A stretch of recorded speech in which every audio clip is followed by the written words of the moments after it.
Ring up Jonathan Smith.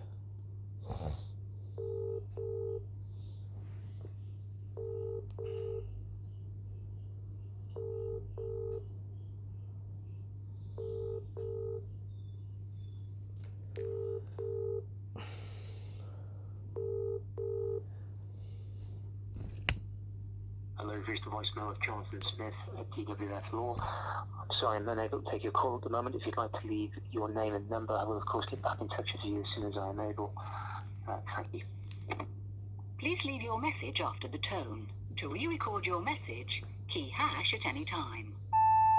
Yes, good morning, Mr. Smith. It's Mr. Hussain here, once again leaving yourself another daily message. Today is message number 120. I've left you 119 previous messages from the 18th of October 2023, and today is the 15th of February 2024. The time is around about just after 11:30. I'm once again asking you to speak to me on the telephone regarding the various actions that you're now looking to take. I mean, it's evident. It becomes, after a while, you can put the charade and front whatever you want, but after a while, it just becomes so apparent what's been happening here. The solicitor, Mr. Jonathan Smith of DWF, acting as a proxy agent, acting as representative of Manningham Housing Association, who are acting as proxy agents for Bradford Council because they wanted to save on the cost of housing benefit, have worked all colluded and conspired together with the courts and tribunal services, and District Judge Wilcox has been made a judge for your benefit, for the council's benefit, in order to railroad an outcome that's obviously predetermined. And this is quite clearly all fraudulent and deceptive. You know the fact that my brother, your client had no case against us while my brother was here, so you had my brother kidnapped by the police. So it's all one big group, isn't it? It's like the solicitors, the housing association, the council, the courts and tribunal services, the judges and the police, all conspiring together in order to target and victimize me. All I'm asking you to do, like, yesterday, you sent over gas safety inspectors with the police. Why did the police have to come over for?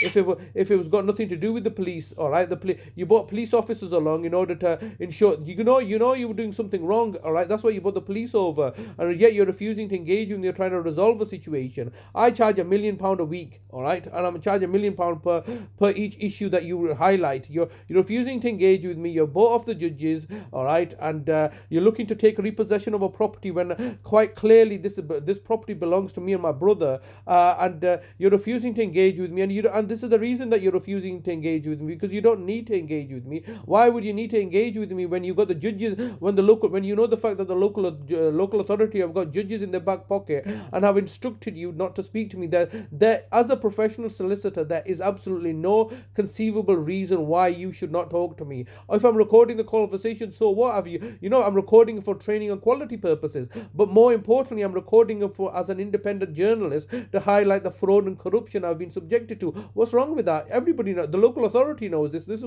is one of the reasons that both the local authority and one of the reasons that the local authority and yourself are refusing to speak to me. And then also, I made an application to the courts to record Judge Wilcox committing fraud and corruption. And you see how she, within 2 hours of me putting the application, adjourned the hearing on some pretext, and then refused to deal with the application and ensured the fact that it was to my detriment. That I know I'm being subjected to fraud. This is exactly how my mother was previously murdered. This is exactly the same scenario that happened previously in my mother's case, where I was abducted. My mother was abducted from my care. Now my brother's been abducted from my care. And previously in 2014, where your client first came along, when your client first committed an act of abuse of power, which was to come down on the 1st of April regarding concerns for my brother's welfare, when they're not supposed to do welfare checks. That was Nazneen Zafar and Jonathan Coles at the time. Both my mother and my brother signed a lasting power of attorney, thus undermining the local authorities' now criminal conviction against me. You know that this is the case. These are the facts of the situation. 10 seconds. These are the facts of the situation. Excuse me.